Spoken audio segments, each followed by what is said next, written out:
देखिए, भाजपा बहुत दिनों से चाह रही थी, वो चाहती है कि इस देश में सिर्फ भाजपा ही रहे। आप सोचिए कि अगर इस तरह से वन नेशन वन इलेक्शन होगा तो जो रीजनल पार्टियां हैं, क्षेत्रीय पार्टियां हैं, जो निर्दलीय लड़ते हैं, ऐसे कैंडिडेट्स का क्या होगा? क्योंकि एजेंडा सेट होता है, लोकसभा का अलग रहता है, विधानसभा का अलग रहता है। हर राज्य में, जैसे झारखंड में स्थानीय मुद्दे अलग हैं, जो कि विधानसभा में उसके आधार पे जनता वोट करती है, कैंडिडेट को देखकर करती है। और लोकसभा में बस वहाँ पर दिल्ली में जो बैठे हैं बस उनको देखकर दे देते हैं। कई बार धार्मिक मुद्दा, धार्मिक उन्माद ला के चुनाव करा दिया जाता है।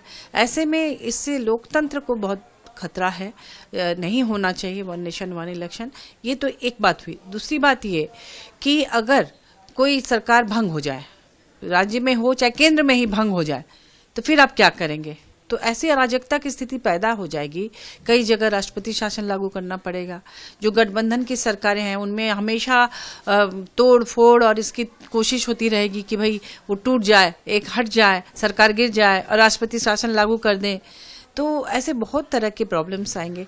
और जो लोग पहले से, मान लीजिए कहीं अभी जिस समय चुनाव होगा, अगर किसी विधानसभा में उससे एक साल या 2 साल पहले चुनाव है, तो 3 साल का कार्यकाल कैसे आप उसको एडजस्ट करेंगे? जनता जिनको चुन के भेजी है 5 साल के लिए, तो फिर आपको संविधान में भी संशोधन करना पड़ेगा। 2 साल का कार्यकाल होकर फिर सरकार भंग हो जाएगी।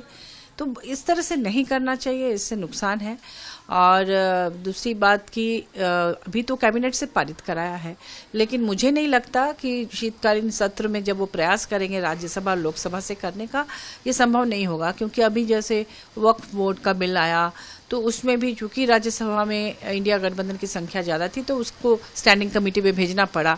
उससे पहले जब बीजेडी को अपने साथ लेकर वो लोग काम कर रहे थे, उस समय बिना बहस के, बिना विपक्ष के किसी बातचीत के उन लोगों ने फॉरेस्ट कंजर्वेशन बिल पारित कर दिया।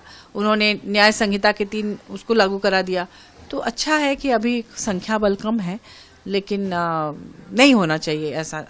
वन नेशन वन इलेक्शन नहीं होना चाहिए हमारी राय में, हमारी पार्टी की राय। अगर आप ये वीडियो YouTube पर देख रहे हैं तो हमारे चैनल को सब्सक्राइब करें और बेल आइकन को दबाना ना भूलें। अगर आप Facebook पर ये वीडियो देख रहे हैं तो हमारे पेज को लाइक करें।